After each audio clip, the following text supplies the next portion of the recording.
Modern. Modern. Modern. Modern. We're prepping for a voyage. Modern. The force of an old-fashioned equals whiskey mass times bitters acceleration. Why don't you make that a double? Modern Bar Cart. What's shakin', cocktail fans? Welcome to episode 114 of the Modern Bar Cart podcast. I'm your host, Modern Bar Cart CEO Eric Kozlik. This Labor Day weekend, I was spending some time with friends and family down by the ocean, and I realized that there were quite a few tips, tricks, and facts I could share about making cocktails on the high seas, or at least in my personal case, on a quiet back bay tucked behind a nice gentle barrier island.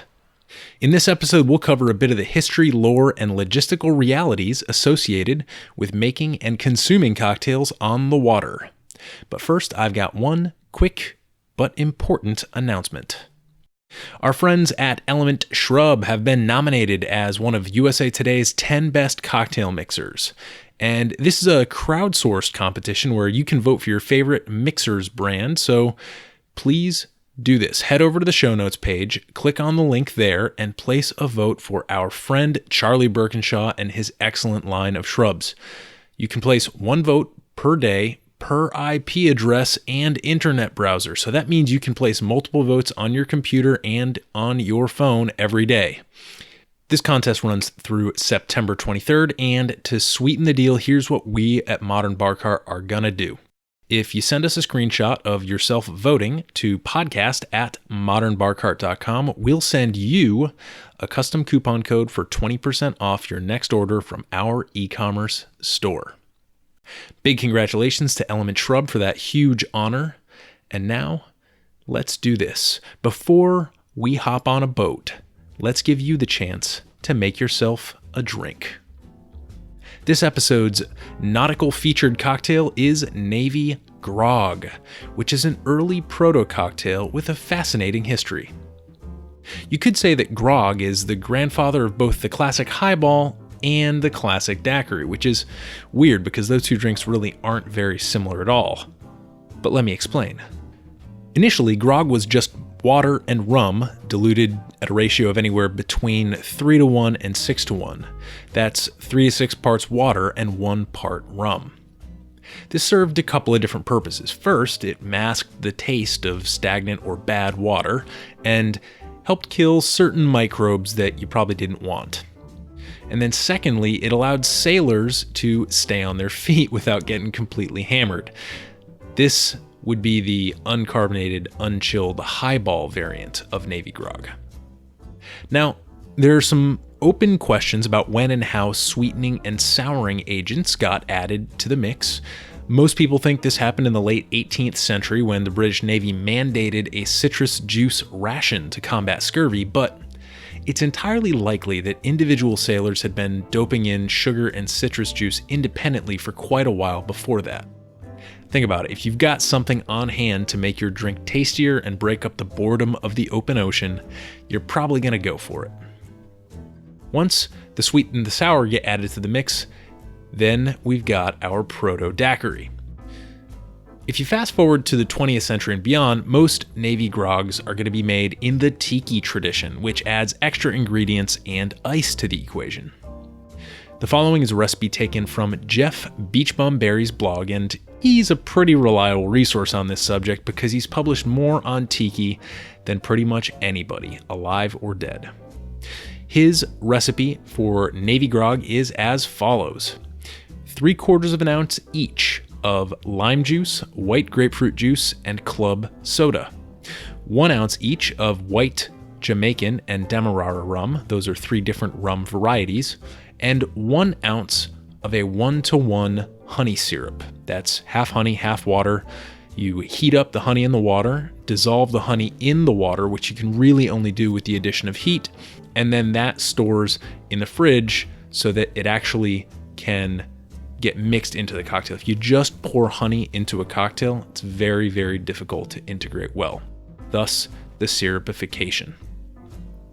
Combine these ingredients in a cocktail shaker with ice, shake well, and then strain into your rocks glass over an ice cone. That's right, not a cube, a cone. This is a little ice innovation pioneered by Don the Beachcomber using crushed ice packed inside a Pilsner glass. And then it was perfected by a chain called Kon-Tiki during the mid to late 20th century. They actually developed a special metal cone for freezing these conical ice pieces that would wedge neatly inside a rocks glass. Admittedly, this last step is a bit tricky to execute at home, which is why it's one of life's great pleasures to enjoy a Navy grog at a good tiki bar. But you know what? The tiki police probably aren't going to break down your door and arrest you if you serve this cocktail over a single large rock.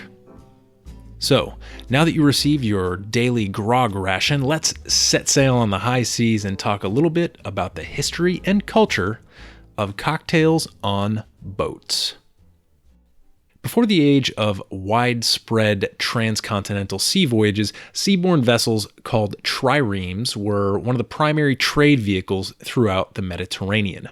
These ships, filled with rowers, traversed inland seas carrying wine, beer, food, spices, and other good stuff to trade. And we know this because numerous wrecks have been found containing amphorae, which are those tall clay vessels that Greeks and Romans love to draw on, but more importantly, they like to store wine in there. Ironically, these ancient mariners had it easy compared to the galleons and frigates of the age of exploration because they could generally carry enough food and water to get them from port to port without having to worry about spoilage. Of course, this isn't to say that ancient sailors didn't drink on boats, but the two key things to keep in mind are A, they didn't have to, and B, they didn't have access to distilled spirits. So in the ancient world, there really wasn't a whole lot of cocktail cruising going on. Obviously, this changed with the opening of transatlantic and global trade routes in the 15th through 19th centuries. During this several hundred year stretch in history, a lot of work was done in the proto-cocktail space. And what I mean by this is drinks that were moving in the direction of the cocktail but weren't quite there based on our modern definition. You just heard about grog, initially the simplest of what we might call the great early boat cocktails, but as European influence spread to places like Africa, Asia, and the Caribbean, another proto-cocktail became ascendant: punch. Even though we haven't given traditional punch its own podcast episode just yet, we've talked about it a decent amount, so I won't bore our regular listeners with repetitive stuff. Instead, here are a few key takeaways. First off, punch is reportedly a derivative of the Sanskrit word panch, meaning 5. This corresponds with the 5 ingredients in a classic punch: water, spirits, citrus, sugar, and spice. And there I listed those ingredients in descending order of how much you would put into a traditional punch. Second off, if grog was primarily a utilitarian drink, well, punch was an Epicurean one. In other words, flavor and balance were the keys to a good punch. Recipes cropped up during a 200-year span with ingredients from the 4 corners of the earth, and everybody had their favorite. Finally, if you're curious about what punch has to do with boats and maritime drinking, it's all about access to those ingredients. The reason why punch was such a popular drink during this time period is because all of a sudden, Europeans and people in the Americas had access to a profusion of new ingredients in the sugar, spice, and citrus category. And if you want to walk through that math backwards, all you got to do is take punch, subtract sugar, spice, and citrus, and you come out with grog, right? You just worked your way backwards in cocktail history. So the evidence is pretty compelling. As naval technology improved and trade proliferated, drinking on boats and subsequently on land got more interesting and complex, heading in the ultimate direction of the cocktail. Now, let's fast forward to the Gilded Age, the mid to late 19th century. Contemporaneous with events like Jerry Thomas's publication of the first bartending guide, the outbreak of the American Civil War, and the development of legendary pre-prohibition cocktails like the Martinez, Manhattan, and Martini. At this point in time, boats probably don't seem that important to drinking culture. Yes, they're bringing a steady stream of immigrants to the U.S. from around the globe, and yes, Mark Twain's writing about paddle boats on the Mississippi, but besides that, our historical consciousness is pretty much landlocked, at least here in the US. In this moment, I want to zoom in on one of San Francisco's most famous cocktails, the Pisco Punch. Because the Panama Canal was still decades away when the city boomed during and after the gold rush, the good people of the Golden State were pretty much relegated to foreign ingredients that could be sourced from the Pacific, and this meant that they had almost an exclusive line on Pisco, the Bolivian and/or Peruvian brandy. And so, like New Orleans has the Sazerac and Cuba has the daiquiri, San Francisco has an exclusive claim to the Pisco Punch. I bring this up because even during times when it seems like all the cocktail action's taking place on dry land, maritime vessels and the resources they carry still have a massive impact on who's drinking what. And perhaps no time in our drinking history underscores this point more effectively than Prohibition, when rum runners ruled the waves and the imagination. Now, obviously, rum runners deserve their own episode. They really do. But here are a few facts about how and why certain enterprising individuals became infamous and illegal importers of the strong stuff. The first thing you should know is that early in the 20th century, 3 nautical miles offshore constituted international waters in the United States. So this is where a number of rum runners set up shop to avoid apprehension and prosecution by local or federal authorities like the local boat police or the Coast Guard. The most famous of these rum runners was Bill McCoy, and if you've ever heard the term the real McCoy, well, it refers to him. He smuggled rum from the Bahamas up to a zone called Rum Row, where it could be picked up by enterprising ships and float planes. Bill's reputation for quality spirits is what earned him his nickname, and to this day it indicates a genuine article, not a knockoff.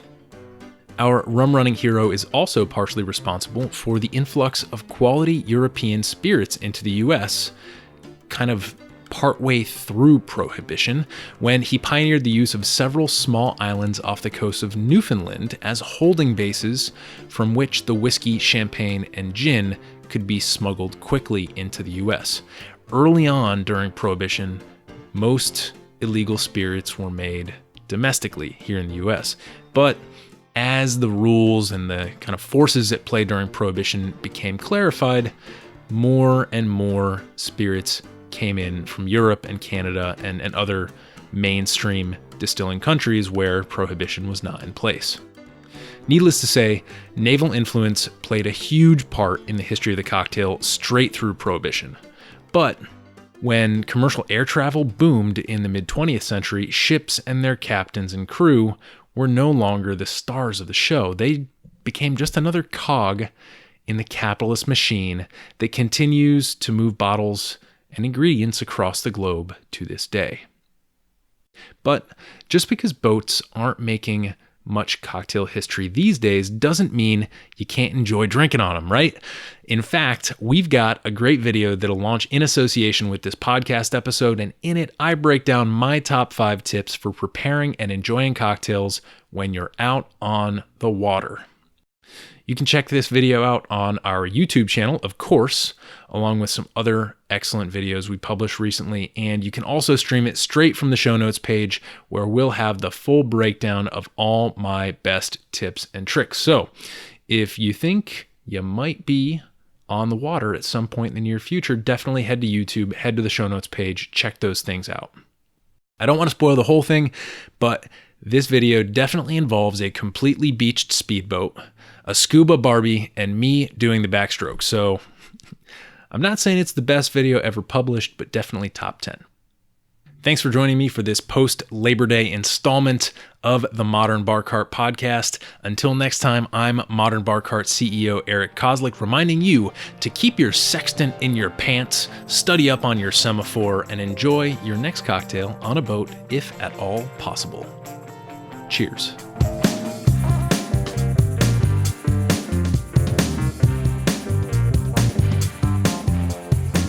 Hey everybody, thanks for listening. If you enjoyed this episode, there's 2 big things you can do for us here at Modern Bar Cart. One would be to tell your friends and family if you think they'd enjoy listening to us talk about cocktails. And if they don't download podcasts, they can always stream our episodes on their desktop directly from the show notes page at modernbarcart.com.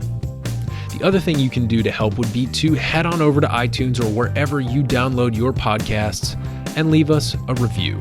5 stars are great, but we're more interested in your feedback. And the beauty is, the more reviews we have, the easier it will be for other folks out there to learn about our show.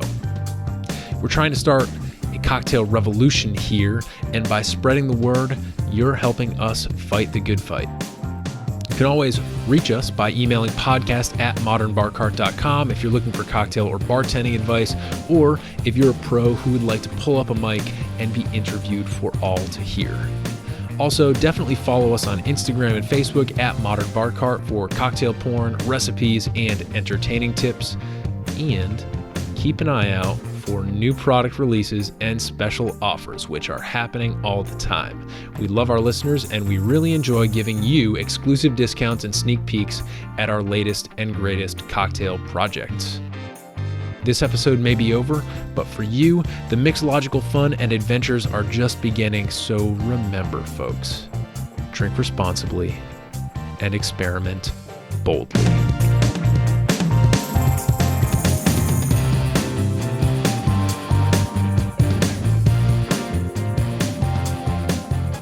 This episode was made possible with editing and production assistance by Samantha Reed, a great boating video thanks to Captain Pete Murphy and my beautiful, talented film crew, and a little bit of interview magic by yours truly. This has been a Modern Bar Cart production, copyright 2019.